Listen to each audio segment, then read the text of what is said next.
So the three of us are just talking, where can we find information? Oh, we can't find radiation data anywhere. And it's not because it's not being published, it's because it doesn't exist. Nobody was paying attention to this stuff.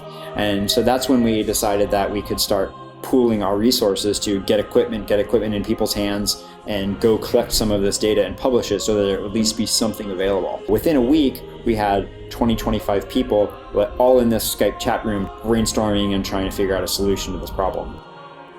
We're looking online and we couldn't get any Geiger counters. Literally within 24 hours, the whole world supply was sold out. When we realized that we couldn't get the equipment, we decided that the only way to get this done is let's go and build it ourselves. So we came up with the idea that if we put a Geiger counter on a car and we drive around with it, we can collect radiation and put it on the map. Only problem was we didn't have the equipment, we didn't have the system. So solution was go to Tokyo Hackerspace, where there's lots of people that knew how to put things together. And on the 6th day after we had the idea, we had a working system. The next day we were off to Fukushima doing our first measurements. As we started taking measurements, we saw that a reading can change like 100% just by crossing a street. And that's when we realized that it was really important for us to take very granular street by street readings every 5 seconds and publish really granular data so that people can drill all the way down and see exactly what the reading is right in front of their house, not an average of the entire city.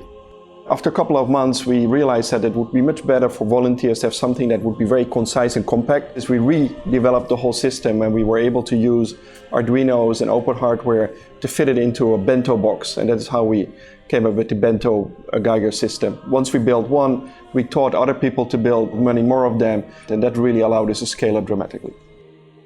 While this is a disaster, this is a tremendous opportunity to take this tons of data that's being collected and try to understand what the effects on people is. That can only happen if we share the data and we put the medical data together with the radiation data.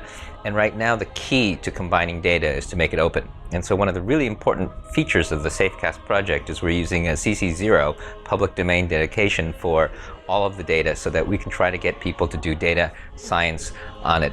We found out from Fukushima that the experts really weren't very helpful, and in fact that citizen science actually works. We were able to collect more data than all the projects in history, and a lot of scientists came together, and by pulling through the network we were able to become the best in the world.